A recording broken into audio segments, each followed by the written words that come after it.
il y a des personnes qui gravitent autour de nous, d'accord? Ce que je vais dire là maintenant, je mets un bémol et c'est très très important. Je ne parle en aucun cas du couple.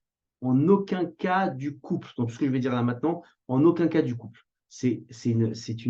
Un traitement à part. C'est une approche complètement différente, d'accord, dans le couple.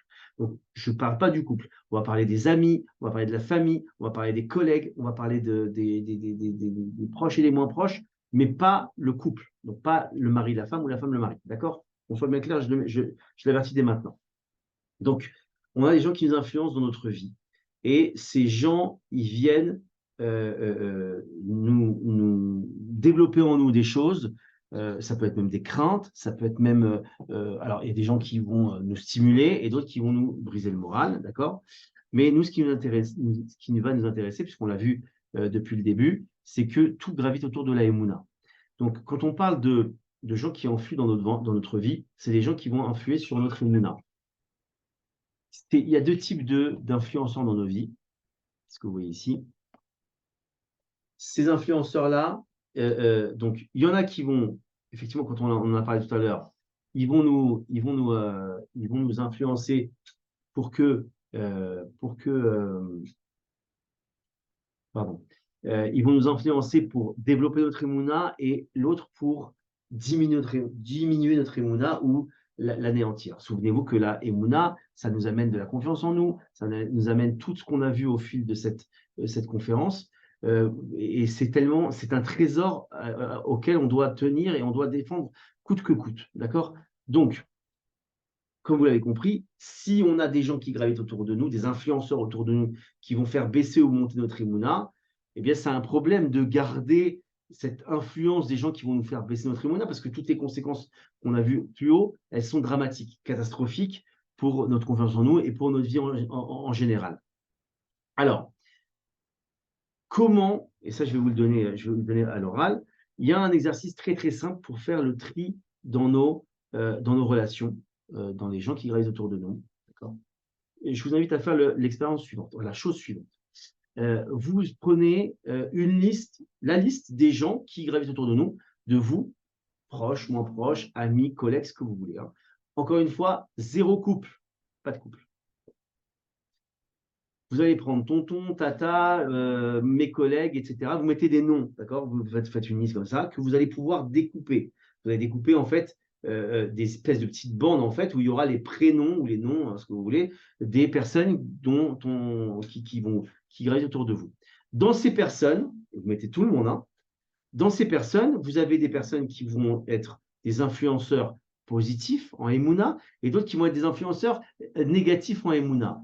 Vous allez placer devant vous deux verres en verre, simple, vide. Un va représenter, va contenir les personnes qui nous influencent positivement. Les autres vont contenir ceux qui nous influencent pas positivement au niveau de la Emouna et autres. Vous allez donc déposer, d'accord, ces papiers-là. Ça, c'est un premier tri que vous allez faire. On retire bien évidemment les influenceurs qui sont positifs parce que on veut les garder, c'est tout à notre avantage. Et la deuxième chose après, c'est qu'on reprend ces papiers-là, on replace les deux verres, et maintenant, il va y avoir chaque verre va être un contenant pour un niveau d'influence. Il y a un niveau fort et un niveau, on va dire, moins fort, qui n'a pas tellement d'impact dans ma vie. Alors, je vais replacer ces personnes-là, les influenceurs, on va les appeler négatifs, selon leur force d'influence. Dans Maïmouna, encore une fois, c'est que ça qui m'intéresse. En vérité, si vous voulez, quand une personne, alors je redéfinis quand même, quand une personne est là, elle nous sape le moral, ou elle nous parle que de problèmes, ou que de choses tristes, ou que de choses qui nous plombent le moral, etc., ça fait partie des influenceurs qui nous plombent notre émouna, d'accord? C'est ça la définition de plomber notre émouna, de faire baisser notre émouna. Donc ça, à partir du moment où on a fait cette découpe-là, pardonnez-moi, ce premier tri, le deuxième tri va être donc lequel des personnes va faire ça, va être un influenceur positif ou négatif sur Maïmouna. Quand j'ai fait ça, il me reste, en règle générale, j'espère pour vous, pas trop de personnes. Si vous avez tous les messages dedans, si vous avez mis toutes les personnes dedans, déménagez, changez de vie, allez ailleurs, faites autre chose.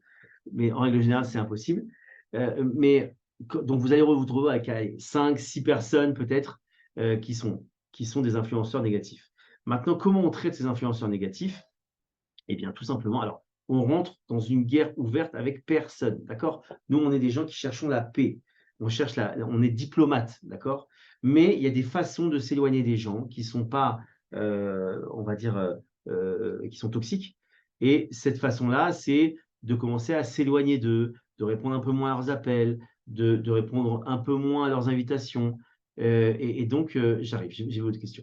Et donc, à partir du moment où je commence à mettre ces choses-là en place, eh bien, je vais redynamiser ma Emouna. En tout cas, hein, éviter qu'on me la sape. D'accord? Donc, je le dis encore une fois avec beaucoup, beaucoup de tact. D'accord? Même quand c'est des parents, papa, maman, qui peuvent être un petit peu nocifs avec nous. D'accord? Alors, avec beaucoup de tact et de recul, on doit garder quand même en contact avec eux, on n'a pas le choix, c'est la halakha, ça. S'ils nous demandent des choses, on doit le faire, mais on va dire le politiquement correct, d'accord? On doit le garder. Plus on essaye de zigzaguer et d'éviter, d'accord? Quand on peut éviter, selon la halakha, en tout cas, hein, on ne touche pas à la halakha. Mais selon la loi juive, il y a une façon de honorer ses parents qu'on peut faire, jusqu'à où on peut aller, jusqu'à où on ne peut pas aller, ça c'est à étudier, si c'est les parents. En tout cas, pour les autres, alors savoir le faire avec tact, diplomatie, et de ne pas tirer trop sur la corde pour pas qu'elle casse. Le tout, c'est pas qu'on s'embrouille avec le monde entier. Le tout, c'est qu'on pense à notre survie. C'est un instinct de survie qu'on doit mettre en place, de garder une certaine distance de sécurité. Hein. Quand il y avait le Corona, on parlait des distances de sécurité. Hein. Eh bien, on doit garder cette distance de sécurité comme en voiture, où ni trop près ni trop loin, mais voilà, ça va pour tout le monde. Je reste derrière mes frontières, tu restes derrière les tiennes et tout le monde est content. J'arrive pour votre question. Et la dernière chose pour favoriser les relations saines, c'est rechercher la paix.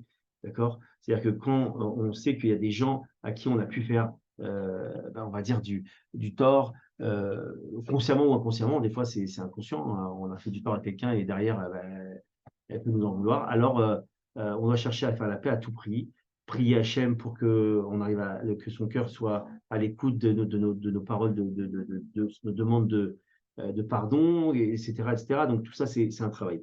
Encore une fois, et je finis là-dessus, après je réponds à votre question, tout ce que j'ai dit, tout ce qu'on a traité ce soir, d'abord, ça a été, je le dis clairement, ça a été traité en surface, mais je voulais vous donner une vue d'ensemble et vous donner un maximum d'infos que je pouvais vous donner en ce laps de temps. Et la deuxième, et la plus importante surtout, tout se fait à l'aide de prières envers Hachem. Et je vous le dis clairement, d'accord?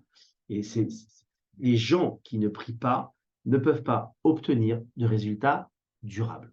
C'est clair, net, signé, 10 ans d'expérience, je vous le dis, tous les coachings que j'ai fait, tous les suivis que j'ai fait, tous les conseils que j'ai donnés, d'accord? C'est quand ils n'étaient pas enrobés de prières, ils n'ont porté leurs fruits que de manière très courte ou pas.